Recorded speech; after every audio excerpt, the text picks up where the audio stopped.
ನಿಮಗೆ ಗೊತ್ತಾ, ಸುಮಾರು ಜನ ಅಪೆಂಡಿಸೈಟಿಸ್ ಪೇನ್ ನ ನಾರ್ಮಲ್ ಗ್ಯಾಸ್ ಪ್ರಾಬ್ಲಮ್ ಅಂತ ತಿಳ್ಕೊಂಡು ಅದನ್ನ ಇಗ್ನೋರ್ ಮಾಡ್ತಾರೆ ಅಂತ.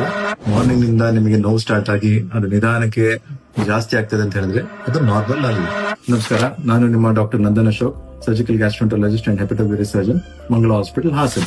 ಇವಾಗ ನಾವು ಅಪೆಂಡಿಸೈಟಿಸ್ ಬಗ್ಗೆ ಮಾತಾಡೋಣ ಬನ್ನಿ. ಅದು ರೈಟ್ ಟೈಮ್ ಅಲ್ಲಿ ಟ್ರೀಟ್ಮೆಂಟ್ ತಗೊಳ್ಳಿಲ್ಲ ಅಂದ್ರೆ ಅದು ಬಸ್ಟ್ ಆಗಿ ಕಾಂಪ್ಲಿಕೇಶನ್ಸ್ ಆಗೋ ಚಾನ್ಸ್ಗಳಿರ್ತದೆ.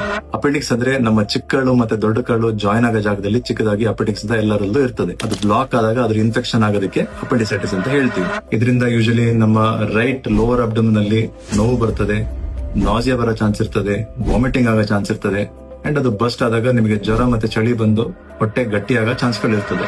ಈ ತರ ನಿಮಗೆ ಕಂಪ್ಲೇಂಟ್ಸ್ ಇದ್ರೆ ಆದಷ್ಟು ಬೇಗ ಅದನ್ನ ಸ್ಕ್ಯಾನ್ ಮಾಡಿಸ್ಕೊಂಡು ಅದಕ್ಕೆ ರೈಟ್ ಟೈಮ್ ಅಲ್ಲಿ ನೀವು ಸರ್ಜರಿ ಮಾಡಿಸ್ಕೊಳ್ಳೋದು ತುಂಬಾ ಇಂಪಾರ್ಟೆಂಟ್ ಇರ್ತದೆ. ಈಗ ಮೊದಲಿನ ತರ ಓಪನ್ ಸರ್ಜರಿ ಮಾಡಿಸ್ಕೊಳ್ಳೋ ಅವಶ್ಯಕತೆ ಇಲ್ಲ. ಈಗ ಎಲ್ಲ ಕಂಪ್ಲೀಟ್ ಆಗಿ ಲ್ಯಾಪ್ರೋಸ್ಕೋಪಿಕ್ ಸರ್ಜರಿ ಮಾಡ್ತೀವಿ. ಇದರಿಂದ ಅಡ್ವಾಂಟೇಜ್ ಏನಂತ ಹೇಳಿದ್ರೆ ನಿಮಗೆ ನೋವು ಕಮ್ಮಿ ಇರ್ತದೆ, ಗಾಯದ ಗುರುತು ಕಮ್ಮಿ ಕಾಣ್ತದೆ, ಮತ್ತೆ ನೀವು ವಿತಿನ್ 24 hours ನೀವು ಡಿಸ್ಚಾರ್ಜ್ ಆಗಿ ಹಾಸ್ಪಿಟಲ್ ಇಂದ ಮನೆಗೆ ಹೋಗ್ಬೋದು.